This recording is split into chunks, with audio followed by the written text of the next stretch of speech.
Hello friends, welcome to my channel Knowledge is Fun 2020। आज primary rules of interpretation of law की series में हम नया law start करने जा रहे हैं, रूल ऑफ हारमोनियस कंस्ट्रक्शन। ये आपको पिक्चर देख के ही समझ में आ रहा है कि हारमोनी का क्या मतलब हुआ। यहाँ पर ये बैलेंस बन रहा है, तो हारमोनी का मतलब होता है सामंजस्य बिठाना, एडजस्टमेंट करना। तो हमें अपनी लाइफ में भी हर जगह सामंजस्य बिठाना पड़ता है, और यहाँ हम देखेंगे कि लॉ में हम किस तरह से सामंजस्य स्थापित करते हैं, किस तरह ये इंटरप्रिटेशन ऑफ रूल्स या रूल्स को समझने में हमारी मदद करता है। तो इसका एक एग्जाम्पल लेते हैं ताकि ये टॉपिक हमें कुछ क्लियर हो जाए। सबसे पहले एग्जाम्पल हम लेते हैं, मान लीजिए ये हमारे स्कूल में या हमारे कॉलेज में क्लास लग रही है। अब इस क्लास का टाइम हमारा है 9 बजे। तो ये जो मास्टर साहब हमारे यहाँ पर कागज़ लेके खड़े हैं, इन्होंने कहा हुआ है कि हमें अपनी क्लास में 9 बजे तक आ जाना है। अगर हम 9 बजे तक नहीं आए तो ये हमें क्लास से बाहर निकाल देंगे। दूसरी तरफ हमारे इसी कॉलेज के जो डायरेक्टर हैं या स्कूल के जो प्रिंसिपल हैं, उन्होंने कहा हुआ है कि इस क्लास को अटेंड करने के लिए आपको सुबह 8:30 बजे आना पड़ेगा। अगर कोई भी बच्चा 8:30 बजे नहीं आता तो वो एग्ज़ाम नहीं दे सकता। ऐसा ही LLB और सारे कॉम्पिटिटिव एग्ज़ाम्स में भी होता है। एग्ज़ाम का एक टाइम है और आने का एक टाइम। अब ये मास्टर जी जो है हमें क्लास में आने तब देंगे जब 9 बजे का आएंगे, और प्रिंसिपल कब आने देंगे, जब हम 8:30 आएंगे। तो हमें हारमोनी कैसे स्थापित करेंगे, हम सामंजस्य कैसे लेकर आएंगे। यहाँ पर हम अगर 9 बजे आते हैं तो ये सर तो हमें आने देंगे, लेकिन प्रिंसिपल साहब हमें गेट से ही वापस भेज देंगे। अगर हम 9:15 आते हैं तो सर तो बड़े ही खुश हो जाएंगे, लेकिन ये हमें वापस फिर से भेज देंगे प्रिंसिपल साहब। लेकिन अगर मैं 8:30 बजे या 8:25 पे आ जाती हूँ तो क्या होगा, मेरे को प्रिंसिपल साहब भी अलाउ करेंगे और ये मास्टर साहब भी करेंगे, और मैं आराम से अपनी क्लास अटेंड कर पाऊँगी।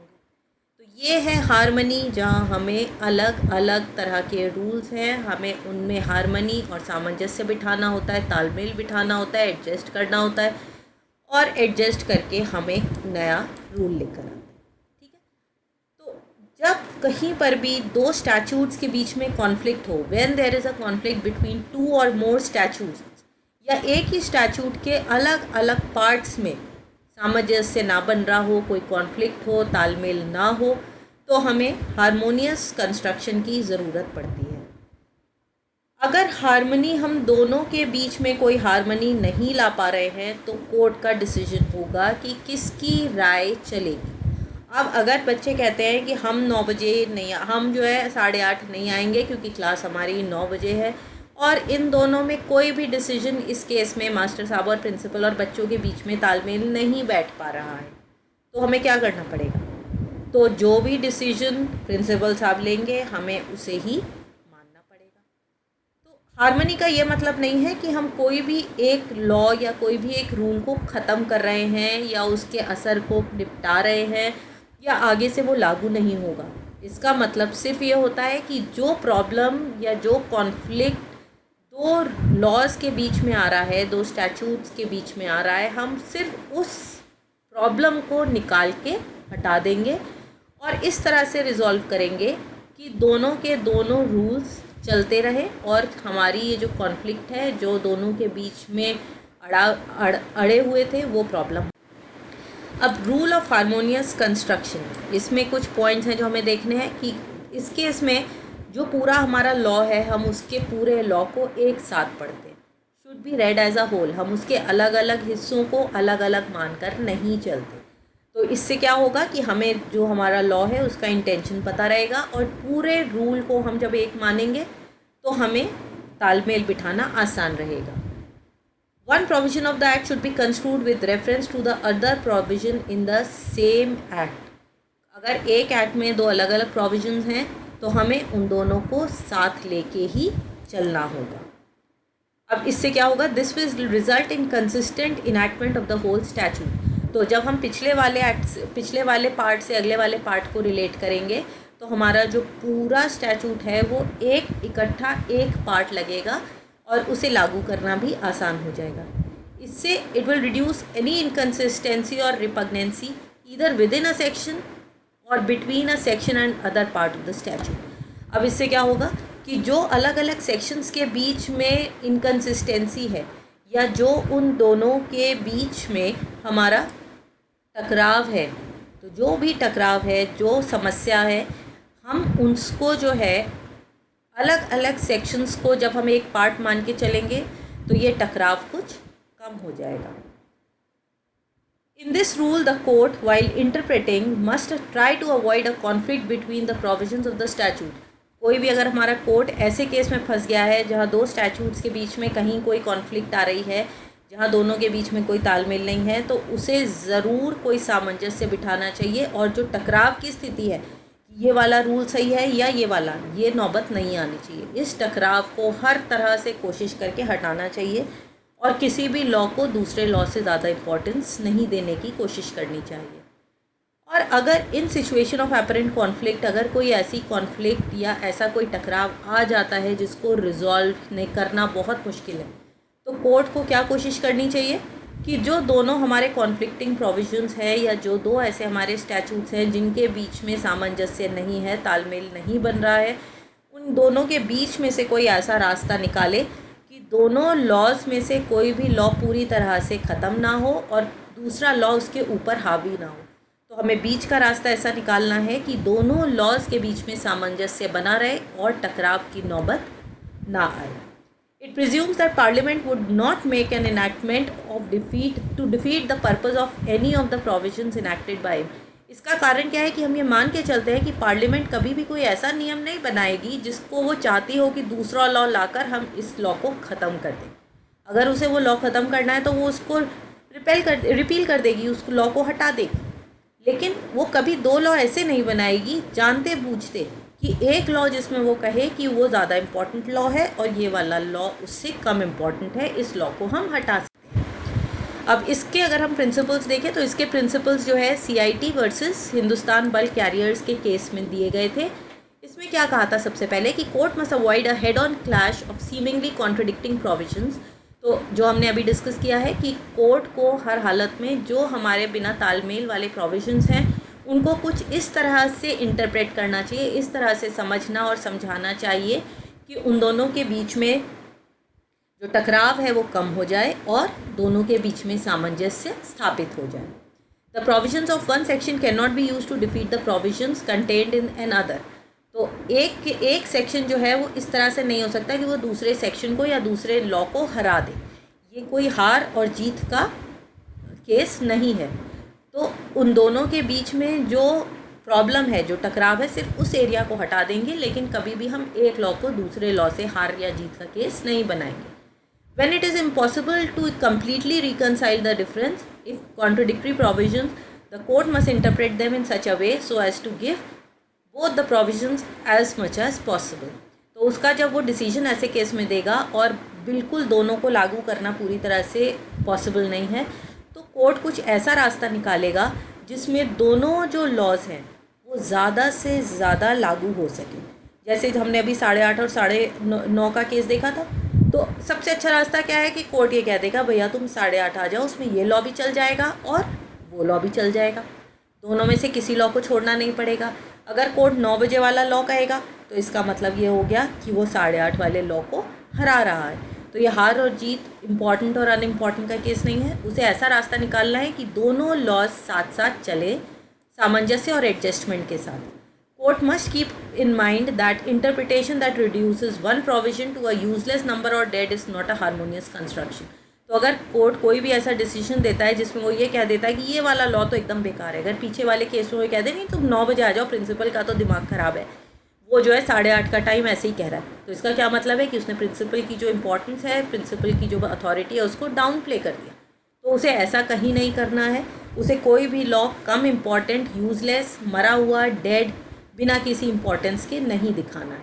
उसे दोनों लॉज की इम्पोर्टेंस को बना कर रखना है। To harmonize does not intend to destroy any constitutional provision और रेंडर इट फ्रूटलेस। ये हमने कर लिया कि इसका मतलब ये नहीं है कि कोई भी एक लॉ जो है वो ख़त्म हो गया है या उसका असर ख़त्म हो गया है। अब इसमें कौन सी अप्रोच फॉलो की जाती है? Familiar approach in cases where it is not possible to give effect to both the conflicting provisions harmoniously. तो ये हमें कहाँ पर हम इसको यूज़ करते हैं? जहाँ पर ये पॉसिबल नहीं है कि हम दोनों लॉज को लागू कर पाएँ। अगर हम दोनों लॉज को लागू करेंगे तो कहीं ना कहीं उन दोनों में टकराव होगा और कोई ना कोई लॉ आगे या पीछे हो जाएगा।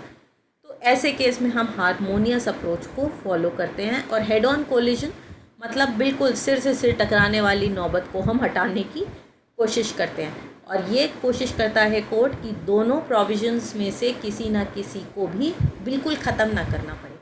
अब इसे हम रिजॉल्व कैसे करेंगे? मान लो टकराव ऐसा है जो सॉल्व नहीं हो पा रहा है, तो इसमें वो ये देखेगा कि जो दो प्रोविजन हैं उनमें जनरल कौन सा है और स्पेसिफिक कौन सा है। ज़्यादातर केसेस में अगर एक कॉन्फ्लिक्ट एक जनरल प्रोविज़न में है और एक स्पेसिफिक प्रोविज़न में है तो जनरल प्रोविज़न पीछे रह जाएगा और हमें पहले स्पेसिफिक प्रोविज़न की जो भी कंडीशंस हैं उनको लागू करना होगा। अब इसके लिए दो हमारे पास मैक्सिम्स हैं, जनरल एलिया स्पेशलिबल्स नॉन डेरोगेट। इसका मतलब general things do not derogate from special things. क्या मतलब आएगा इसका कि जो हमारी जनरल चीज़ें हैं वो कभी भी स्पेशल चीज़ों के ऊपर लागू नहीं होंगी। दूसरा कोड क्या है?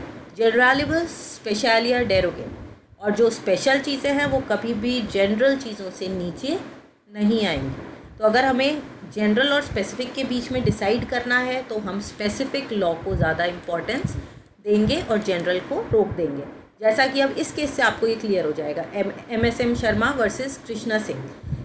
ये 1959 का केस है। इसमें क्या हुआ था कि जो हमारा केस आया था उसमें एक जर्नलिस्ट था जिसने पार्लियामेंट की जितनी भी प्रोसीडिंग थी सारी की सारी proceedings as it is publish कर दी न्यूज़पेपर में। और जो चीज़ें एक्सपंज कर दी गई थी, मतलब कोर्ट में जो चीज़ें हम नोट नहीं करते या जो चीज़ हमें लगता है कि वो नोट होने लायक नहीं है उनको हम निकाल देते, तो उस जर्नलिस्ट ने वो चीज़ें भी छाप दी थी। तो इसमें जो है पार्लियामेंट ने ये कहा था कि जो प्रिविलेज पार्लियामेंटेरियंस को मिले हुए हैं कि जब तक कि उनके जो स्टेटमेंट्स हटा दिए गए हैं वो कोई भी छाप नहीं सकता। ये स्पेशल प्रिविलेज मिला हुआ है। तो कोई भी जर्नलिस्ट अगर राइट ऑफ स्पीच जो हमारा फंडामेंटल राइट है उसके अंडर जाकर उनके इन प्रिविलेजेस को नहीं हटा सकता। तो फाइनली ये डिसाइड हुआ था कि जर्नलिस्ट को भी जो पार्लियामेंटेरियंस को फैसिलिटीज़ मिली हैं उनके जो अलग से राइट्स हैं उनको ख़त्म नहीं कर सकता। तो जो हमारा जनरल लॉ है वो हमारा फंडामेंटल राइट ऑफ स्पीच है, लेकिन जो स्पेशल लॉ था वो था जो मिला हुआ था। ये अगला एक केस है Bengal immunity company versus state of Bihar. ये टैक्सेशन से रिलेटेड था, 1955 का केस था। इसमें क्या था, क्या रूलिंग दी गई है? It is a cardinal rule of construction that when there is a statute two provisions which are in conflict with each other that both of them cannot stand, they should if possible be so interpreted that effect can be given to both and the construction which renders each of them operative should not be adopted। अगर हमारे पास दो rules आ रहे हैं तो हमें, जो हमने अभी डिस्कस किया है, ऐसा रास्ता निकालना चाहिए जिसमें कि ऐसा ना हो कि कोई भी एक रूल ख़त्म हो जाए या उसकी वैल्यू बिल्कुल ही ज़ीरो हो जाए। तो कोर्ट को कोई ऐसा रास्ता दिखाना की कोशिश करनी चाहिए जिसमें दोनों रूल्स कुछ हद तक चल पाए। तो बंगाल इम्यूनिटी कंपनी के केस में क्या हुआ था, यहाँ पर एक कंपनी जो बंगाल में मैन्युफैक्चरिंग करती थी उसमें बिहार में टैक्स लगा दिया गया था। तब नया लॉ आया था इंटर स्टेट टैक्सेशन के बारे में। तो वहाँ पर ये क्लियर नहीं हो पाया इस कंपनी को, और उन्होंने जहाँ पर प्रोड्यूस किया वहाँ भी उन्हें टैक्स देना पड़ रहा था और जहाँ पर वो प्रोवाइड कर रहे थे बिहार वहाँ भी देना पड़ रहा था, जबकि ये बहुत सारे स्टेट्स में प्रोवाइड करते थे और सब जगह ऐसा नहीं हुआ। तो फिर कोर्ट ने जो डिसीजन निकाला उसमें रूल का एक पार्ट उन्होंने फॉलो किया और दूसरा नहीं किया। इसी का एक और एग्जाम्पल जो बहुत ही क्लियर है वो है Keshavananda Bharati versus state of Kerala. ये बहुत ही फेमस केस है, 1973 का पाथ ब्रेकिंग, हमारे कॉन्स्टिट्यूशन के लिए पाथ ब्रेकिंग केस था। इसमें तो आप सबको ही पता है क्या था। इसमें क्या था कि जो हमारी पार्लियामेंट है उसका कॉन्स्टिट्यूशन को अमेंड करने के राइट के बारे में ये केस आया था। तो ये क्वेश्चन था कि क्या उसकी कॉन्स्टिट्यूशन को अमेंड करने की पावर्स अनलिमिटेड हैं? वो कॉन्स्टिट्यूशन में अपनी इच्छा से कुछ भी अमेंड कर सकता है क्या? और दूसरी तरफ ये लिखा हुआ है कि हमारे फंडामेंटल राइट्स को कोई भी ले नहीं सकता, उनको कोई वायलेट नहीं कर सकता, चाहे वो पार्लियामेंट है। तो इसमें कोर्ट ने क्या बीच का रास्ता निकाला था? उसने ना आपके फंडामेंटल राइट्स को वायलेट किया और ना पार्लियामेंट के अमेंड करने के राइट को ख़त्म किया। उसने बीच का रास्ता निकाला, और वो बीच का रास्ता क्या निकल कर आया था? वो बीच का रास्ता था कि उसने बेसिक स्ट्रक्चर बना दिया। उसने कहा ये बेसिक स्ट्रक्चर को छोड़ के पार्लियामेंट कुछ भी अमेंड कर सकती है। ये हारमोनियस कंस्ट्रक्शन का one of the finest example. एक और केस है Unnikrishnan case and others versus state of Andhra Pradesh 1996। ये केस अगर आप जानते हो तो ये राइट टू एजुकेशन जो हमारी कंट्री में आया है, ये केस उससे रिलेटेड था। और ये कोई प्रोफेशनल्स लेकर आए थे जिनका ये चैलेंज किया था कि राइट टू लाइफ में ही राइट टू एजुकेशन भी होना चाहिए, और ये राइट टू एजुकेशन जो है वो प्रोफेशनल एजुकेशन के लिए भी होना चाहिए। तो कॉन्स्टिट्यूशन ने इसमें क्या किया, उसने ये निकाला रास्ता कि फंडामेंटल राइट्स और हमारे डायरेक्टिव प्रिंसिपल्स वो एक दूसरे को काटते नहीं हैं, वो एक दूसरे को ऐड करते हैं, वो सप्लीमेंट्री और कॉम्प्लीमेंट्री हैं। ये नहीं है कि फंडामेंटल राइट्स जो है डायरेक्टिव प्रिंसिपल्स से ऊपर है या डायरेक्टिव प्रिंसिपल्स फंडामेंटल रूल्स के अलग हैं। ये दोनों जो हैं हमारे राइट्स को बढ़ाने के लिए और हमारी लाइफ को ईजी बनाने के लिए हैं। तो उन्होंने क्या रास्ता निकाला था, उन्होंने डायरेक्टिव प्रिंसिपल्स में से ये देखा कि 14 ईयर्स तक की जो एज है वहाँ तक के बच्चों के लिए right to education fundamental right है, राइट टू लाइफ का एक पार्ट है, लेकिन प्रोफेशनल एजुकेशन नहीं है। तो उन्होंने फंडामेंटल राइट्स और डायरेक्टिव प्रिंसिपल्स को बीच रोककर हारमोनियस कंस्ट्रक्शन करके राइट टू लाइफ में राइट टू एजुकेशन तो दे दिया, जिसके अंडर आज हमारे 14 साल तक के सभी बच्चों को फ्री एजुकेशन मिलना उनका फंडामेंटल राइट है, वो सरकार से डिमांड कर सकते हैं, पर प्रोफेशनल एजुकेशन नहीं है। तो मेरे ख्याल से आपको ये टॉपिक बिल्कुल ही क्लियर हो गया होगा। अगर आपको ये मेरा चैनल पसंद आया हो, ये वीडियो पसंद आया हो, समझ में आया हो, तो इसे प्लीज़ लाइक, शेयर और सब्सक्राइब करें। आपके जो भी जान पहचान के आपके फ्रेंड्स हैं जो इस टॉपिक में इंटरेस्ट रखते हैं, जिनको ये टॉपिक फ़ायदा पहुंचा सकता है, प्लीज़ उनके साथ मेरे चैनल को शेयर करें, इसके बारे में नॉलेज दें, क्योंकि knowledge is fun when it is shared with everyone. Thank you for watching.